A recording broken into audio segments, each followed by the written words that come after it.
Good Wednesday morning, such as it is. Well, it looks like the red tsunami that we were hoping for, that we were promised, did not materialize. The reasons for that have yet to be determined. I think part of it is, well, let's go one for one. I'm going to take an overview really quick of the whole thing. And first thing that we need to be cognizant of is that we're not just up against the Democrats here. We are up against the establishment. So we're up against the Democrats and we're up against the rhinos, both of whom are still quite entrenched and will do anything to hold on to their power. Want to look at Pennsylvania first. Pennsylvania went solidly blue. I believe that the reason for that is because the Democrat machine in Pennsylvania is exceptionally well maintained. It is a well-oiled machine.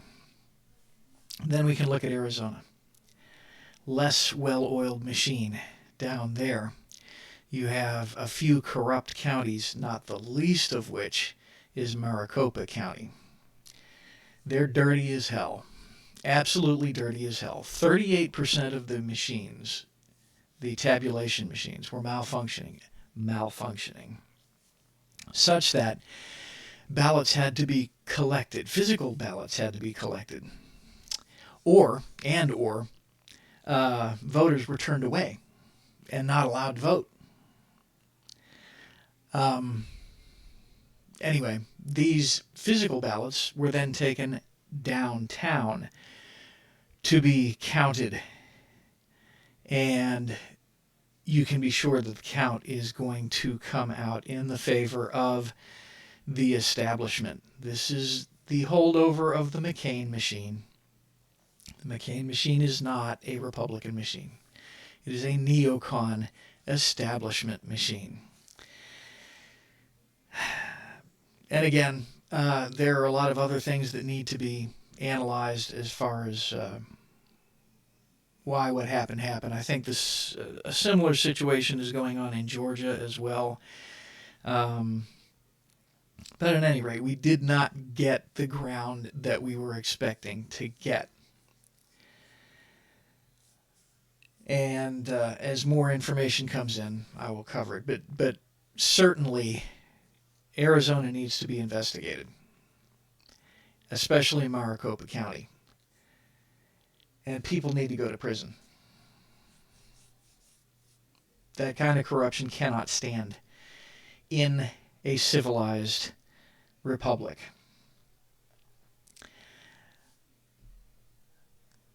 Now,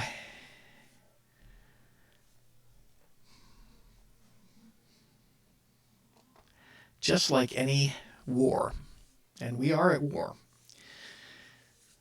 we need to consider how to move on from here. We have the House. We have a very convincing majority in the House. Let me tell you what needs to happen. What needs to happen is the House needs to elect a MAGA Speaker of the House. A good, strong Speaker of the House can be more powerful than the President of the United States. Let me tell you what's going to happen. The House is going to elect Kevin McCarthy. Kevin McCarthy is an establishment rhino. Now, he does understand which way the wind is blowing, much like Greg Abbott. And he'll pretty much go along with the flow as long as he feels that the flow is headed in that direction. However, he will be prone to sitting around and doing nothing when stuff needs to get done. And he will be prone to compromise when no compromise is required.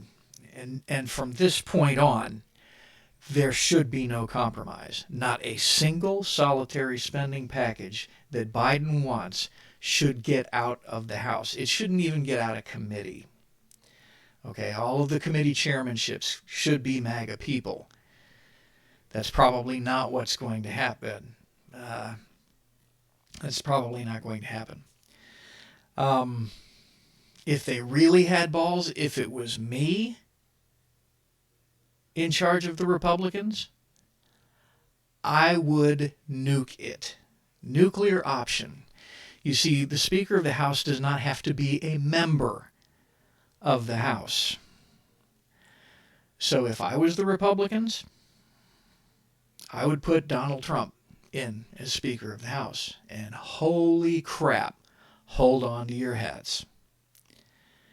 If that were to happen, which it will not, but if that were to happen, it's game on, and we would continue to win.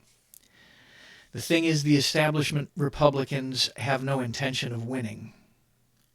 The way that the game is played with the establishment Republicans is if they get in to power, they continue to allow the Democrats to advance their agenda. They just do it more slowly.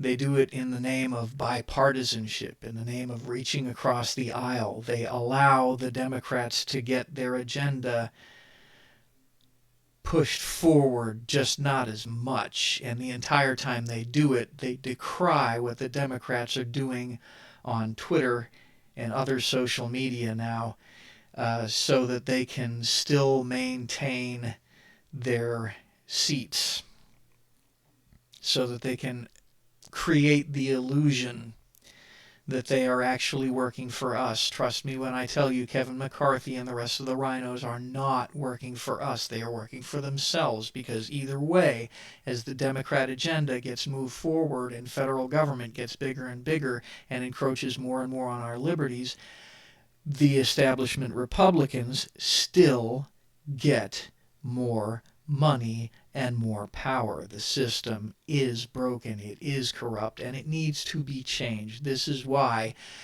above all things, we need to be pushing for an Article 5 Convention of the States. Otherwise, really nothing in Washington, D.C. is ever going to change. The next thing I want to point out really quick is that this has shown with great relief the strongholds in certain states like Arizona and Pennsylvania and Georgia that we need to concentrate on, that the Republican Party needs to concentrate on. They need to go into those states, raise up grassroots movements, raise up people who are going to become precinct chairmen, who are going to push the establishment, the corrupt establishment, be they Democrats or Republicans, out of power. Those states need to be reformed.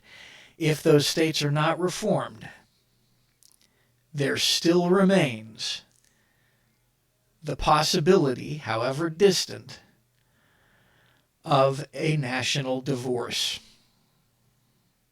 That possibility still very much exists.